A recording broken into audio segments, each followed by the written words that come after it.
O Senhor esteja convosco. Proclamação do Evangelho de Jesus Cristo segundo João.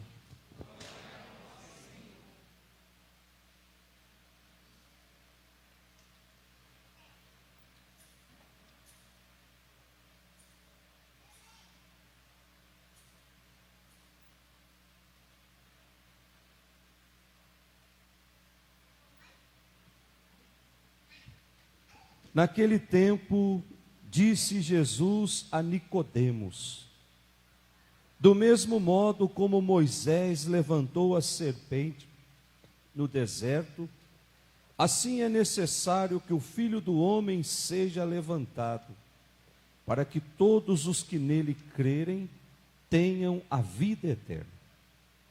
Pois Deus amou tanto o mundo, que deu o seu Filho unigênito, para que não morra todo o que nele crer, mas tenha a vida eterna. De fato, Deus não enviou o seu Filho ao mundo para condenar o mundo, mas para que o mundo seja salvo por ele. Quem nele crer não é condenado, mas quem não crer já está condenado, porque não acreditou no nome do Filho unigênito. Ora, o julgamento é este: a luz veio ao mundo, mas os homens preferiram as trevas à luz, porque suas ações eram más. Quem pratica o mal odeia a luz e não se aproxima da luz, para que suas ações não sejam denunciadas. Mas quem age conforme a verdade aproxima-se da luz, para que se manifeste que suas ações são realizadas em Deus. Palavra da salvação.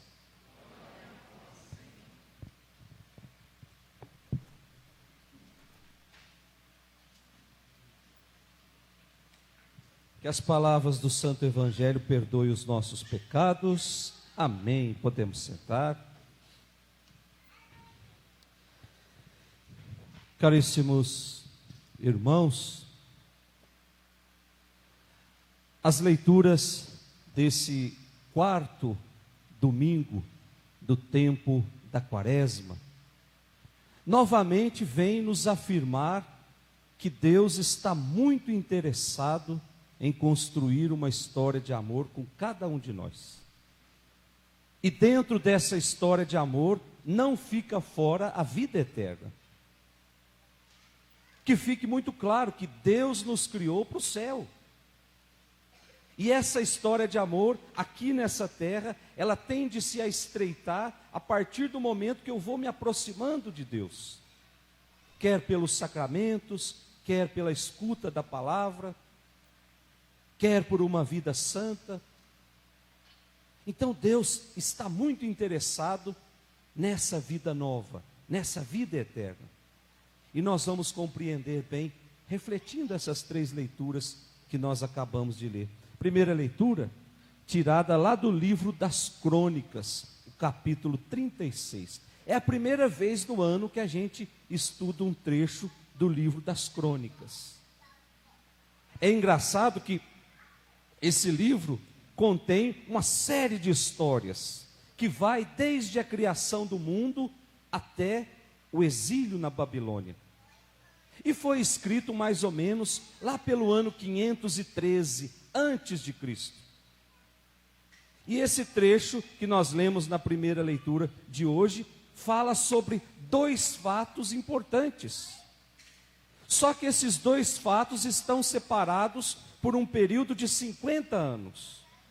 O primeiro fato, a queda de Jerusalém nas mãos de Nabucodonosor, 586 antes de Cristo.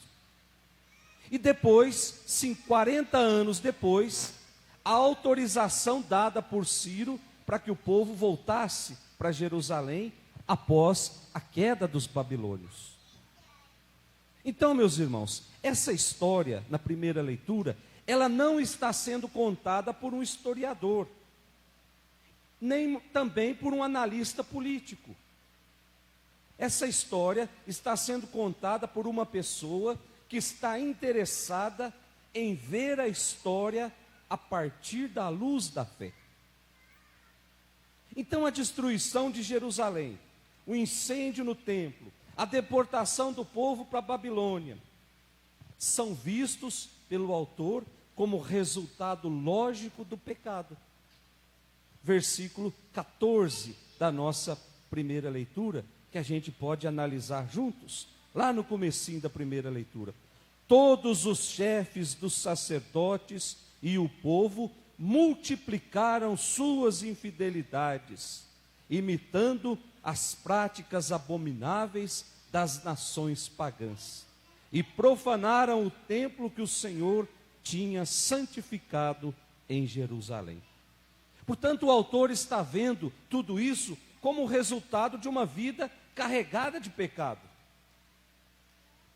Além disso, diz o texto, eles ignoraram todos os avisos que Deus havia dado através dos profetas. Versículo 16 da nossa primeira leitura, um pouquinho abaixo, podemos olhar juntos. Mas eles zombavam dos enviados de Deus, desprezavam as suas palavras, até que o furor do Senhor se levantou contra o seu povo, e não houve mais remédio. Gente, por trás dessa leitura está aquela noção muito primitiva da justiça de Deus. Ou seja, quando o povo vive a fidelidade à aliança, quando o povo vive a fidelidade aos mandamentos, ele conhece a vida, conhece, Deus oferece a felicidade, Deus oferece a vida, mas quando o povo é infiel aos compromissos assumidos, o povo conhece a morte, conhece a desgraça. Essa é a noção primitiva de justiça lá do Antigo Testamento. Ou seja, se eu sou fiel a Deus, eu só vou conhecer a felicidade. Mas a minha infidelidade a Deus vai gerar dentro de mim a infelicidade, a morte, a desgraça.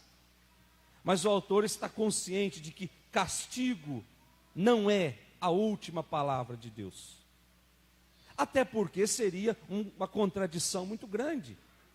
Se Deus nos criou para sermos felizes, por que é que Deus vai gastar o seu tempo nos castigando? Por que é que Deus vai passar a vida toda procurando pecado em nós para nos castigar? Em Jesus, toda essa mentalidade, ela cai por terra. Jesus veio nos apresentar um Deus que a sua essência é amor. Um Deus que não está preocupado com a minha vida até ontem à noite. É um Deus que tem cheiro de futuro. É um Deus que quer construir comigo uma história de amor, escrita cada dia, a cada passo que eu dou nesse mundo. Portanto, não faz sentido olhar para Deus como um pai ou como um homem que está lá com o seu livro na mão, anotando os nossos pecados, pronto para o dia da nossa morte, apontar o dedo na nossa cara e dizer, você fez isso, então você vai para o inferno. Igual fazem os nossos irmãos evangélicos. Deus não está preocupado com a nossa vida até ontem. O que Deus quer é que assumamos o compromisso com Ele hoje. Hoje é essa página em branco que Deus dá para que a gente possa começar a escrever a nossa história. Se a história foi escrita até ontem, cheia de pecado, uma história totalmente diferente do projeto de Deus para a minha vida, hoje ainda dá tempo de começar a escrever essa história bonita entre mim e Deus, entre você e Deus. E essa história bonita começa quando os meus ouvidos passam a escutar a sua palavra. E essa história começa quando as minhas mãos passam a escutar, depois de escutar a palavra, ir ao encontro do próximo. Só é do céu quem se gasta pelo céu. Quem não tem coragem de gastar a sua vida pelo céu, não vai alcançar o céu. porque é egoísta. E aí, continuando a reflexão desse evangelho, dessa primeira leitura, Deus quer sempre nos oferecer vida, nos oferecer felicidade. A última palavra sempre é de Deus. A cada momento da história, Deus dá a cada um de nós a possibilidade do recomeço.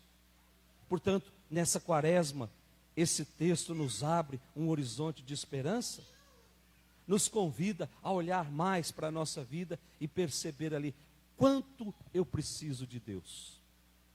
Quanto as minhas atitudes precisam, ou as minhas atitudes negativas mostram a ausência de Deus na minha vida. Por isso é preciso embarcar nessa aventura. Essa aventura se chama vida nova. E é essa vida nova que Deus quer nos oferecer. Depois a segunda leitura foi tirada lá da carta aos Efésios, capítulo 2. Aí o versículo é de 4 até o 10.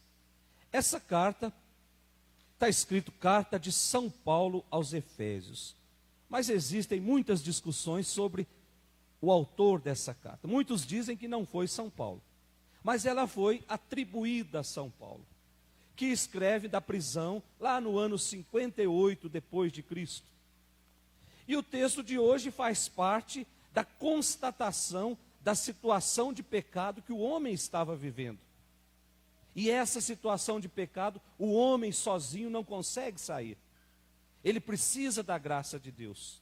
Então Paulo diz, lá no versículo 4 da nossa segunda leitura: Deus é rico em misericórdia por causa do grande amor com que nos amou. Deus é rico em misericórdia e ama o homem com um amor imenso. E esse amor, além de ser grande demais, é um amor incondicional. É um amor que não se impõe condição nenhuma para ser amado. O que São Paulo está dizendo é que Deus nos ama porque Ele quer. Nós não somos merecedores do amor de Deus. Ele nos ama porque Ele quer. E esse amor, diz São Paulo, atinge o homem, mesmo quando ele continua a percorrer caminhos de pecado. Gente, lá onde eu estou praticando o meu pecado, Deus está me amando. São Paulo está dizendo que mesmo quando eu estou pecando, o amor de Deus está sendo derramado. Não seria já motivo de vergonha pecar sabendo que Deus está derramando o seu amor, mesmo naquela hora? Por isso é preciso tomar consciência do estrago que o pecado faz na nossa vida. O pecado nos desumaniza. O pecado nos faz querer comer resto de porco, resto da lavagem dos porcos, igual lá o filho pródigo. E não existe coisa melhor para o encardido quando ele vê um homem criado à imagem e semelhança de Deus nadando na lama do pecado. Certamente ele vai zombar de Deus dizendo: olha aí, ó, o que eu sou capaz de fazer com a tua imagem e com a tua semelhança. O pecado nos tira a dignidade de filhos de Deus. E Deus, no seu imenso amor, São Paulo está dizendo, lá Ele está derramando o seu amor. Eu que não consigo absorver esse amor. Portanto, esse homem orgulhoso, esse homem autossuficiente, esse homem egoísta, esse homem pecador, Deus oferece vida nova a todo instante. E diz, lá no versículo 6 da nossa segunda leitura: Deus nos ressuscitou com Cristo e nos fez sentar no céu em virtude da nossa união com Jesus Cristo. Deus nos ressuscitou com Cristo. Portanto, em Cristo nós já ressuscitamos. Mesmo que continuemos a viver aqui na terra, sujeitos às provações, às limitações. São Paulo está dizendo, nós somos cidadãos do céu. Deus já nos ressuscitou com Cristo. E essa condição Deus nos oferece gratuitamente. Não é conquista nossa. não é resultado das nossas obras, isso é puro amor de Deus, é puro amor derramado, mesmo que nós não mereçamos. Que fique bem claro, meus irmãos, as boas obras que nós fazemos não nos garante a salvação. Elas são resultados da ação, da graça de Deus que Ele derramou sobre nós.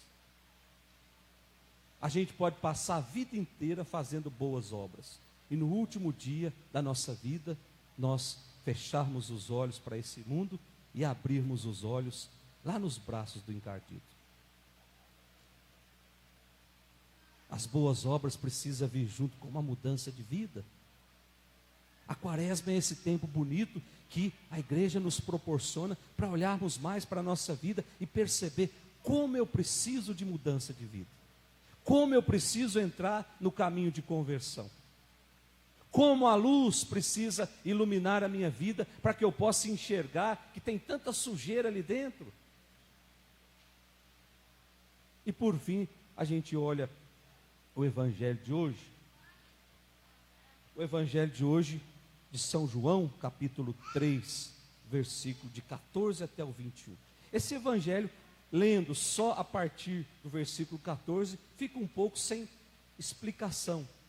Mas aí a gente precisa voltar lá no comecinho do capítulo 3.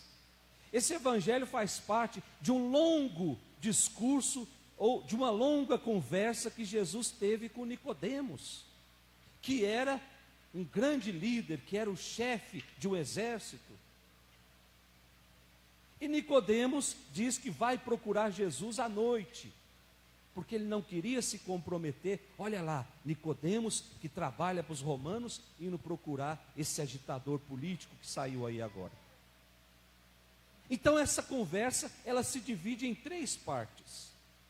A primeira parte, que vai do versículo 1 até o versículo 3, diz que Nicodemos reconhece a autoridade de Jesus graças às obras de Jesus.